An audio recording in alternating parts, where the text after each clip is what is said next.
आप लोगों के दर्शन के लिए मुझे यहाँ पर आमंत्रित किया। आप सभी लोगों के मैं नमस्ते करती हूँ। और यहाँ कार्यक्रम के विशिष्ट अतिथि आदरणीय नौटियाल जी, और जिन्होंने मुझे फ़ोन करके बोला कि रमोला जी का फ़ोन आपके पास आएगा, ऐसे हमारे बहुत ही विख्यात पत्रकार आदरणीय महेश बहुगुणा जी। बहुत बार मेरी चर्चा हुई है कि आगे आने वाले समय में इस उत्तरकाशी को बचाने के लिए हम लोग क्या कर सकते हैं। तो मैं बहुत बार चर्चा करती हूँ और बहुत मनन भी करती हूँ कि इस उत्तरकाशी को मेरी सोच खाली नगर पालिका क्षेत्र तक ज़्यादा सीमित है कि इस क्षेत्र को हम कैसे बचा सकते हैं अतिक्रमण के माध्यम से या और भी चीज़ों के माध्यम से। तो आज आपको हिंदी दिवस की बहुत बहुत शुभकामनाएं, बहुत बहुत बधाई। आज के दिन ही सन 49 को आज के दिन ही संविधान में ये राजभाषा का इसको दर्जा दिया गया था। 200 साल की हम लोग की जो गुलामी अंग्रेजों की हम लोग झेल रहे थे, तो सबका एक सपना था पहले तो देश को आजाद कराने का। देश आजाद हुआ, उसके बाद जो वो कुछ जो आए थे वो अपनी छाप इस देश के ऊपर छोड़ करके चले गए, जो आज तक हम लोगों के मन में पूरी तरह से विद्यमान है।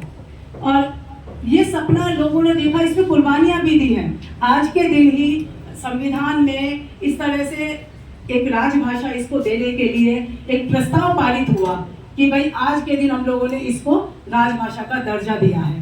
तो ऐसे में एक राजेंद्र प्रसाद जी थे, वो उस दिन 49 में वो 50 साल के हुए, उन्होंने बहुत प्रयास किया था।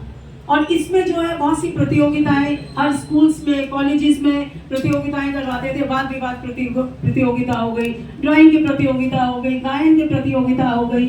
ऐसे ही जैसे अभी परिचय दिया भारत विकास परिषद का, तो यहाँ पर उत्तरकाशी में एक भारत विकास परिषद एक संस्था है जो पूरे भारतवर्ष में है। जिस समय देश आज़ाद हुआ तो लोगों को ये रहा कि ये कुछ धारा जो है कम्युनिस्टिक तरीके से बहती चली जा रही, जो भारतवर्ष के अगेंस्ट जाती थी।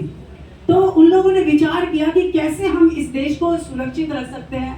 तो ऐसे ओम प्रकाश जी थे और सुप्रीम कोर्ट के जस्टिस थे, आर्मी के जो ऑफिसर्स थे जो रिटायर हो गए, वो सब लोग बैठे। उन लोगों ने कहा कि कुछ एक ऐसा संगठन बनाए हम लोग जिससे हमारी संस्कृति बची रहे और हम समाज में, ये नॉन पॉलिटिकल पूरी तरीके से चलाते हैं हम लोग, समाज में जो है हम समाज के ऐसे जो लोग हैं उनकी हम लोग मदद कर सकते हैं। कोई आर्थिक रूप से होता है, कोई किसी तरह से होता है। तो उत्तरकाशी में भी हम लोगों ने इसको वीरांगना नाम से, क्योंकि वीरांगना नाम मैंने इसलिए दिया था इस संगठन का, पहले मैंने 2009 में भागीरथी नाम से किया, फिर तो कुछ जमा कम मुझे, क्योंकि भागीरथी नदी तो है ही।